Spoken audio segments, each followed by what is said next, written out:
Calling with Jung Kwan. This is a solo practice video for a white belt syllabus requirement. Pulled from Chonji, we are looking today at the middle block or yotmaki followed by a lunge punch. We are doing this application against a jab and a cross for an opponent standing in an open stance. Now, we've just done a video recently looking at the lower block as an application against the same jab cross attack from an opponent standing in an open stance as well. What would necessitate us to look at two techniques against one type of attack? The reason being is that sometimes in a dynamic situation, as the opponent circles around you, the nature of that attack changes because of the openings available to that opponent. For instance, your guard is high and tight as the opponent circles you, or if you are forced to rotate, the opening to center line materializes in front of his face. Therefore, he's going to fire something this way at you. High and tight, if you rotate or the opponent circles around that way, an opening occurs over this shoulder and therefore the attack is slightly different. So when that opening opens up here and an attack comes up into your nose, what we did in the previous video was to deflect it using an inner forearm movement, which is basically the starting fall for that lower block, and then as that secondary tool came, we brought that lower block down to cut the secondary tool from hitting you. And today, as we have that guard high and tight and that opponent rotates over here, that punch coming from over this hole of your shoulder would have to be dealt with either by a pulling of this hand or a rolling of the elbow or a shoulder, which is basically the first move for the chambering of that yotmaki, right? So the situation itself would dictate how a technique is applied. It's not that you have one technique only and you apply it for all angles of entry.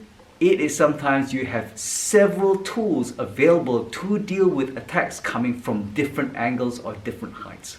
And this is something which we are studying at or looking at and studying while we're looking at Chonji. So yes, the first move, we looked at using the lower block as a deflect for a jab and then cut down to the secondary tool. Today we're going to do a middle block against an attack that comes same way, but we are actually deflecting it slightly differently. Now we've set it up so that the staff is stuck into the weight bench and it's weighted with my sandbag. And what we're using this for is to represent both, again, the jab and the cross. I know it's one stick, but what we'll need to do is we'll need to visualize the jab and cross in your mind as you are using the staff to facsimile, as a facsimile for an opponent. So as we size up the opponent and we have our guard high and tight, what I would like to do is I would like for that staff to come from the side or closer to the lead shoulder so that the elbow deflect will make a slight contact, and then I'm going to believe that that jab is pulled away and the secondary tool, which is basically the cross, is fired, and then the yotmaki then deflects that secondary tool, which will give you that. Deflect the jab, deflect the secondary tool.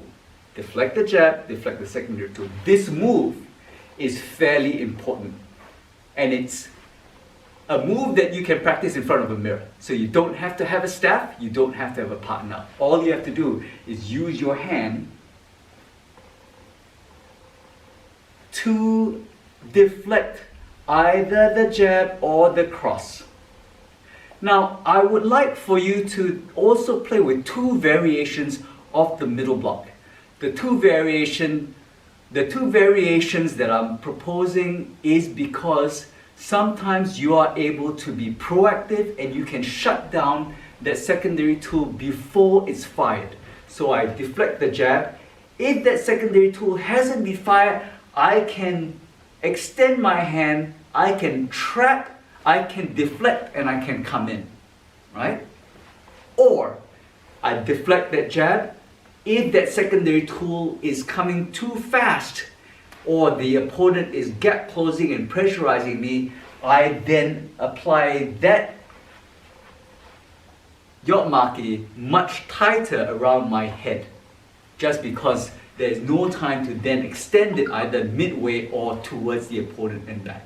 All right. So the two variations are, instead of this, you have reaching forward and back. If you want to think about it, you can reach out with your open palm and then pull it off to the side. Or the second one, fold, cover, right? Deflect, extend, pull. Deflect, close, and pull. And you are in a defensive stance, you are shifting backward and forward based off of the connection that you have with the staff. So as I pretend to reach forward, I am going to extend my hand and then slide. The stance helps me. Or as I deflect that jab and then work towards a closer secondary tool, the legs shuffle forward and allow me to then have a tighter position for the yotmaki around my head. As you apply the full yotmaki, then from a defensive stance, making sure that you can step forward safely, you're going to go into a forward balance and you're going to cycle a forward lunge punch, forward, down and back. We're going to fire down center line or into the side of the wrist, depends where the opening is, and pull back. The hand that's here continues to make contact with the staff without pulling back to the ribs, right? The idea being is that given that the staff and the hand continue to have that connection, we are training that connection by keeping the hand connected to the staff. We're not pulling it back. If you have a white belt, if you like, and grab onto it and you can pull hard on it, that's fine. But at the moment, I'm not going to yank my staff out of the weight bench. It's going to be a little bit, it's going to be an obstacle that I don't want to crash into myself. Deflect, extend, pull, step forward in a forward balance, fire it back towards the center line, right? And that's it. As you work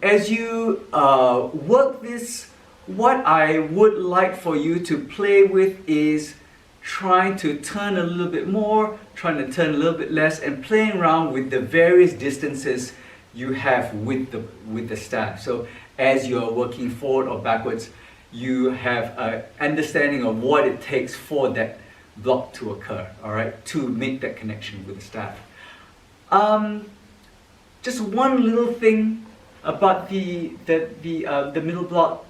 As you are extending, as you are contracting, the block in itself is a form, just like anything else. The form really is a way in which we transmit teaching and transmit how to do a certain something.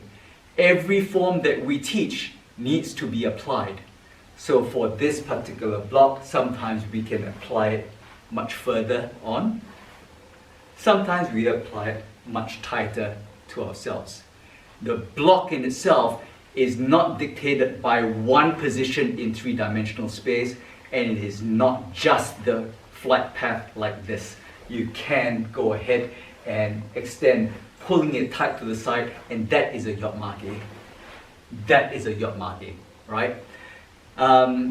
Make sure again that your equipment at home is sturdy enough that it doesn't break anything. You don't run into something because it's painful when you are not wearing any shoes, or it's also very painful when you break things, which is not very good. And also, as I explained, you want to stand in front of a mirror and you want to take a look at what the opponent sees when you shift.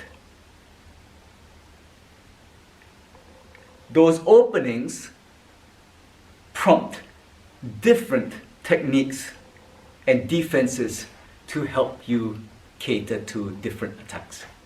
Anyway, I am glad that I could talk to you about the differences between the lower block and the middle block app, and also why it was necessary to teach it that way. And if you have any questions, please send them our way. It will be great to hear from you guys. Please be safe.